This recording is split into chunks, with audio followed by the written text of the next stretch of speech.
Define the recognition gap for All us. right. Let's start there. What is the recognition gap? The recognition gap is simple. You're great at what you do, but nobody outside of your clients or your network knows it.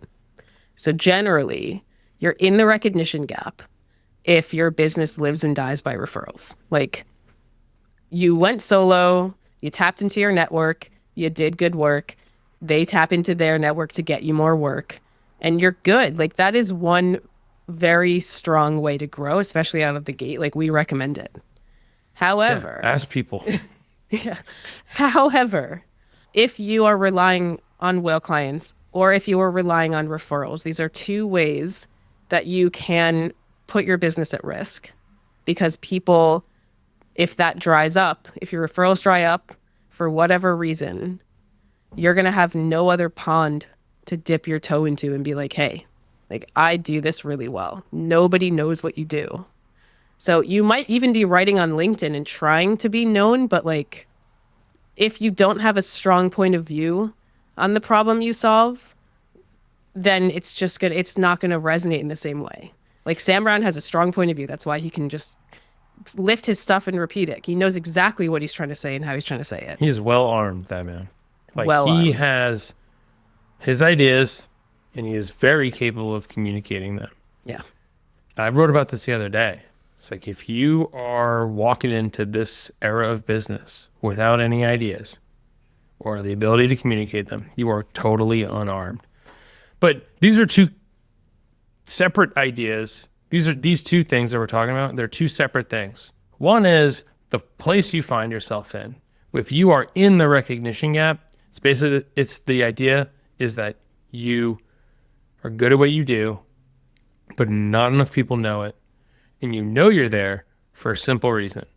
If you get those referral clients or you go out and ask for business right when you get started, the majority of people I know have about 12 to 18 months of that in the hopper before things start to get lumpy and weird. Yes, that's a really important point. Yeah, you feel the anxiety of, if a client churns or when a client churns, how am I going to backfill them? Can I get another client? Will things begin to peter out? And this is not to say that playing LinkedIn is a substitute for building relationships. It is not by any means a substitute for that. You have to go out and do that. But it's like, well, where do they come from? How do you start multiple conversations with people? And we're not talking like a sales conversation, a regular human conversation. And the concept is, if you create content or you're going out and engaging on other people's content, they begin to associate just even something as simple as your little avatar in your headline. And then when you message people, they realize that you're a real person and they're more likely to respond to it. This has worked on me so many times. Like, please don't pitch me, but this has worked on me so many times. Like, our friend Renee Froyo, I'll never forget.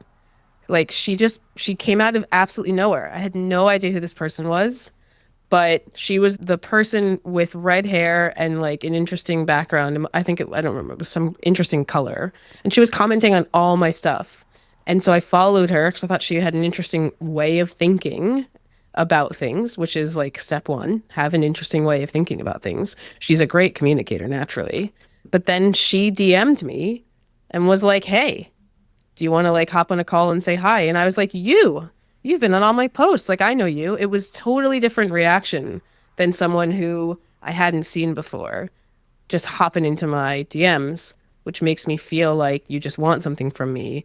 And she actually didn't. Like, we ended up working together a year later is the end of the story. Yeah, like it's just become friends with people. Yeah.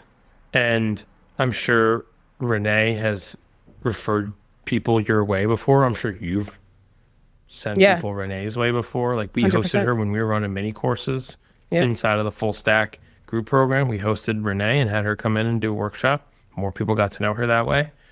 So there's a lot of ways that this builds your business. So it's like, again, we were talking about my podcast too. What's an easy way to go build relationships with people? And you go out and you ask them to come on your show, right? So these are all different ways of doing the same thing, starting conversations. And the idea is that like you're capable. Now, here's like the aha. If you're not without a point of view on the problem that you're trying to solve, these conversations go nowhere though. You're not about anything. Like people talk to you and they're like, yeah, I talked to Erica, she was cool. It's like, and that's where it ends. Or like, yeah, I talked to Nick and it was, yeah, it was great. It was a little, people go, it was a little awkward. Like we didn't have anything to talk about. It's like if you don't have a point of view, you got really nothing to talk about.